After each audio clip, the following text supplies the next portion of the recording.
We've got a huge number of big new games still to come before 2021 comes to an end. I want to run through some of the big games and highlights and maybe some reasons to be excited for these games. Hopefully none of these games will be delayed.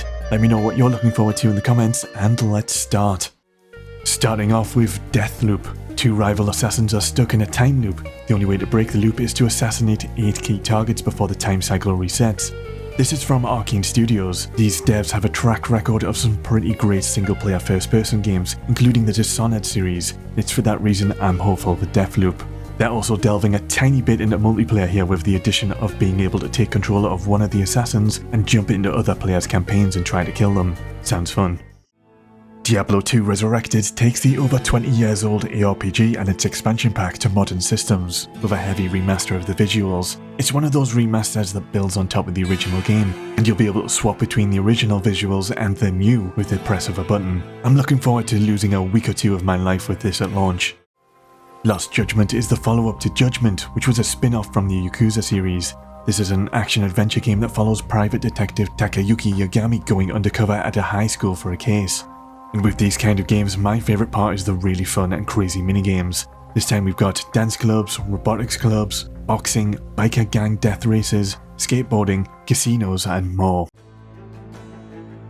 New World is an all-new IP and MMORPG from Amazon Game Studios. New World is set in an alternative history around the 17th century. The game has you arrive on an unexplored island called Eternium, and it's filled with supernatural secrets. There's dungeons, large-scale PvP, and territory to fight over, not to mention it's got its own player housing system.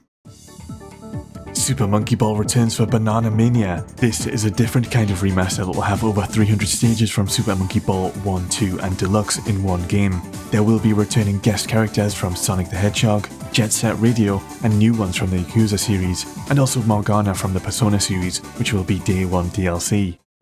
Far Cry 6 offers more of the same first-person shooting in Ubisoft's open-world formula, this time set in the Cuba-like island of Yara. One of the biggest selling points of the last few Far Cry games were the villains, and it looks to be the same here with the big bad being played by Giancarlo Esposito. He's played brilliant villains in lots of TV shows including Breaking Bad, so high expectations here.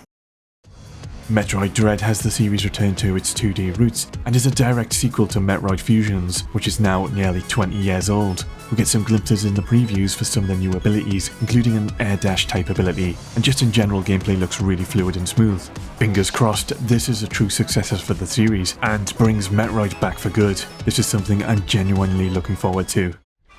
Back 4 Blood is the successor to Left 4 Dead from the same developers. You can group up with up to 3 friends and you'll shoot and slash your way through hordes of zombies. One thing that really surprised me from the beta was the gory and grotesque attention to detail with the environment. Just mountains of mutinous body parts everywhere and trails of intestine like flesh stretched about. Check out my impressions video for more deets on this one. Battlefield 2042 boasts supporting 128 player matches on PC and returning dynamic effects and events. There isn't actually any campaign this time. All of DICE's efforts have been focused on the online play. Battlefield Portal will also allow you to create your own battle modes and share them with others. There's a lot more focus on just having fun with crazy matches as opposed to the usual realism. Next, House of Ashes is the 3rd chapter in the Dark Pictures anthology. House of Ashes covers special forces in Iraq that have accidentally uncovered a spooky buried temple. This is a series of individual horror stories that can play co-op with meaningful choices and consequences to your actions. Marvel's Guardians of the Galaxy is a new take on the franchise, leaning closer to some of the comics, with a hybrid of third-person shooting and action-adventure gameplay. Hopefully Square Enix and Eidos have learned some lessons from their Marvel Avengers, which didn't have a brilliant reception. Age of Empires 4 is bringing real-time strategy back to the forefront. We're returning to the Dark Ages and can progress all the way up to the Renaissance. I'm a big fan of Age of Empires. Number 2 is my favourite. I'm grateful we're going to get mod support for number 4, and I'm really curious how this one's going to turn out. Can't wait to get my hands on this, just to judge this for myself.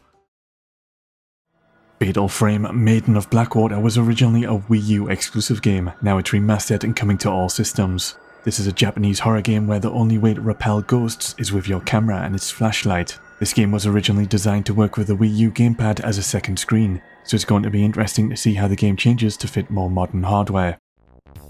Next is Mario Party Superstars. It's only been about 3 years since the previous Mario Party, but nonetheless I'll happily take another one. 100 of the very best minigames from the Nintendo 64 and GameCube era will be making a return. It's a very family and friends kind of game series. Nothing super serious, but I've had loads of fun with it and a few drinks. Call of Duty Vanguard brings Call of Duty back to World War II, but it's not a sequel to Call of Duty World War II. This will be an entirely new storyline that follows various special forces. As usual, you'll get your new campaign and multiplayer, along with a new zombies mode. Forza Horizon 5 is the latest iteration in the series with the open world campaign. 5 is set in Mexico and the devs want to make use of the diverse landscapes available.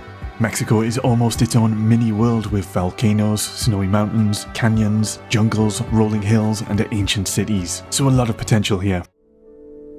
Jurassic World Evolution 2 offers an entirely new campaign with major characters from the movie. We're promised deeper management tools and more creative options. Chaos Theory will be a new mode that allows you to play through key moments from the movies with what-if scenarios.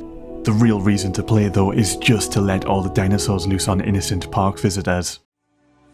Shin Megami Tensei 5 is the latest RPG from Atlus and shares similar themes and designs to the Persona series. This is the first in the series to make the upgrade to the Unreal Engine, and it's set in modern-day Tokyo. A high school student is investigating rumours about demon appearances and gets drawn into a much larger story.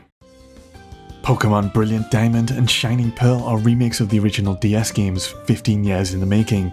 The most noticeable upgrade is the graphics that have been entirely remade in 3D.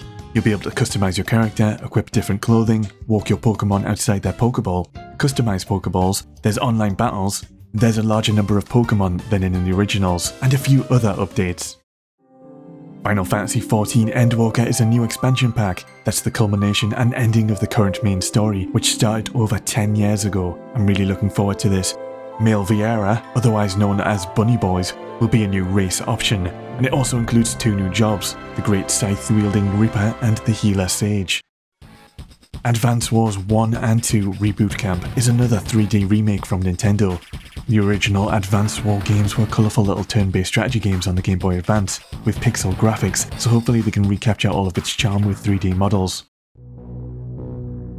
Dying Light 2 is set in a post-apocalyptic city with zombies that become tougher at night. In the original, it was really fun to traverse into open world and you could do the campaign co-op with a group of friends. They build on all that here and the parkour gameplay looks even more impressive, with grappling hooks allowing you to swing from things like Spider-Man. Halo Infinite changes up the formula a bit with more open world elements. We haven't actually seen much of the campaign gameplay, but it's set on a Halo ring and has some vibes from older Halo games. Multiplayer will be completely free to play, and it's just the campaign you'll need to buy or Game Pass. A word of warning, sadly the campaign won't have co-op at launch, and will be patched in 2022. That's everything for 2021. Next year starts with a bang and loads of great games including Elden Ring. So what 2021 games are you looking forward to the most? Let me know in the comments, and peace!